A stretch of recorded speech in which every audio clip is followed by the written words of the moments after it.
After 8 long years of production, the FNAF movie is finally here. Hello everyone, and welcome to a new video on the channel.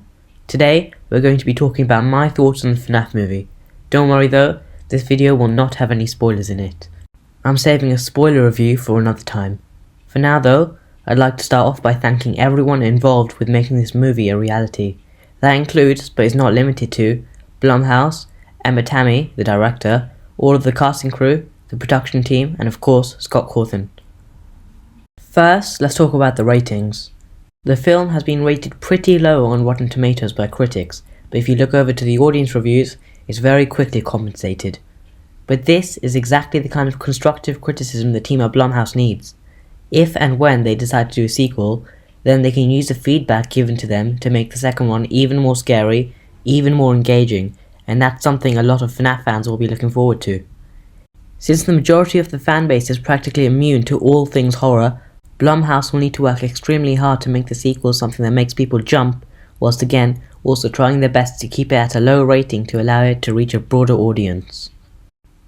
Now, the animatronics looked amazing in every single shot they were in, so well done to Jim Henson's Creature Shop for that. I think that in some of the shots though, the puppeteers inside the suits could have done a bit better job at replicating the animatronic movements. Whilst they still did an amazing job, sometimes you could tell when people were inside the suit and when they weren't. They also managed to give the animatronics a personality of some sorts, which I found to be very interesting, but there's always going to be a group of FNAF fans who didn't like that direction. And yes, whilst there are plenty of scenes where the animatronics are hunting down the target and not being so friendly, people will always think that it's not enough, and hopefully Blumhouse focuses more on the scare factor for the animatronics in the eventual sequel. The cast of the film did an amazing job in my opinion with the script and characters that they had. Josh Huderson did a great job as Mike.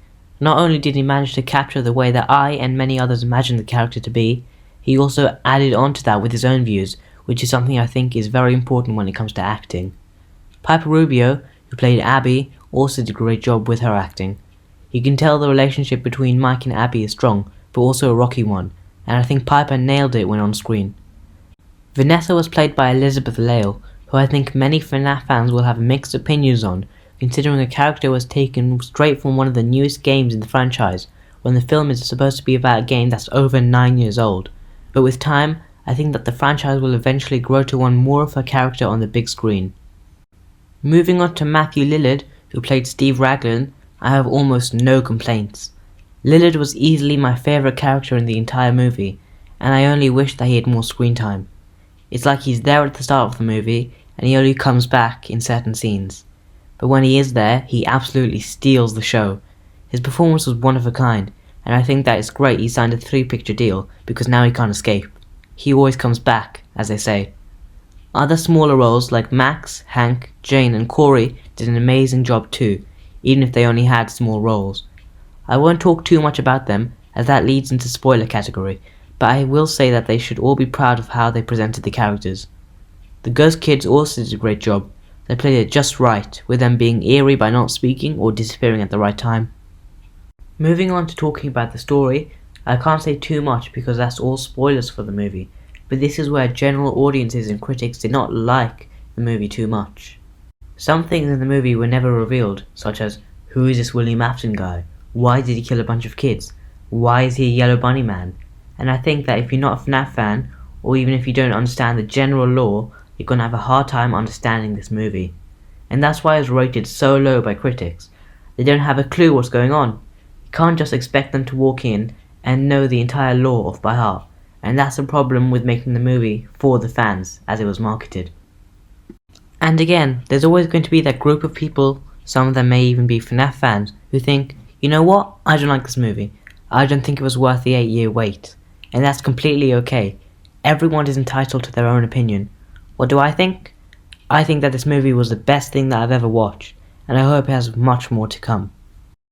Before I end this video, I want to very quickly and shamelessly advertise my WhatsApp channels. That's right, I have 2 of them.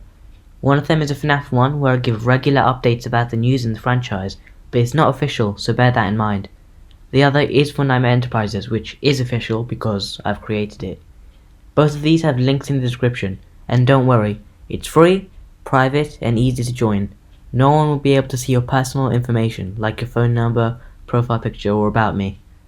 And while you're down there, you might as well like and subscribe with post notifications so you're always ready for my next video. Thank you for watching, and I'll see you in the next one.